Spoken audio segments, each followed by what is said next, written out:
इस वीडियो में बात करेंगे एनिमल इकोसिस्टम के बारे में। एनिमल इकोसिस्टम वो इन्वायरमेंट है जहाँ जानवर ज़िंदगी गुजारने के लिए रहते हैं। ये जानवरों की पॉपुलेशंस, उनकी हैबिटेट्स और उनके साथ मुख्तलिफ ऑर्गेनिजम्स की इंटरेक्शंस को शामिल करता है। इसकी एग्जांपल्स हैं लाइक जंगल इकोसिस्टम है, तो जैसे कि अमेज़न जंगल का इकोसिस्टम है।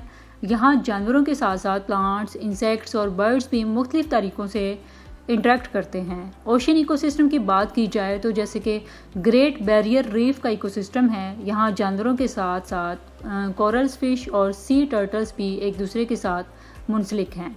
डेजर्ट इकोसिस्टम की बात की जाए तो सहारा डेजर्ट का इकोसिस्टम है, यहाँ जानवरों के लिए ठंडी और पानी की कमी के बावजूद भी मुख्तलिफ जानवर मौजूद हैं जो अपने मुख्तलिफ तरीक़ों से सर्वाइवल के लिए एडजस्ट कर रहे हैं।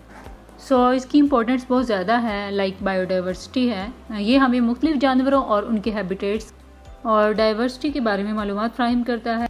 इसी तरह फूड चेन रेगुलेशन है। इकोसिस्टम जानवरों के लिए खाना और उनके प्रीडेटर को रेगुलेट करते हैं, जो कि फूड चेन और ओवरऑल इकोसिस्टम बैलेंस को कायम रखते हैं। इसके कुछ यूजेस हैं लाइक इकोटूरिज़म है। एनिमल इकोसिस्टम की स्टडी और उनकी हिफाजत इकोटूरिज़म में इस्तेमाल होती है ताकि लोगों को उनकी हिफाजत और अहमियत का इल्म मिल सके।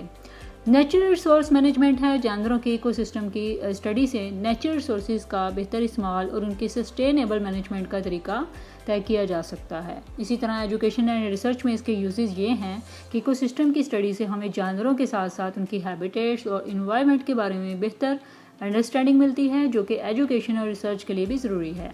आई होप सो आपको एनिमल इकोसिस्टम का कंसेप्ट क्लियर हो गया होगा। For more informative and latest video kindly subscribe my channel.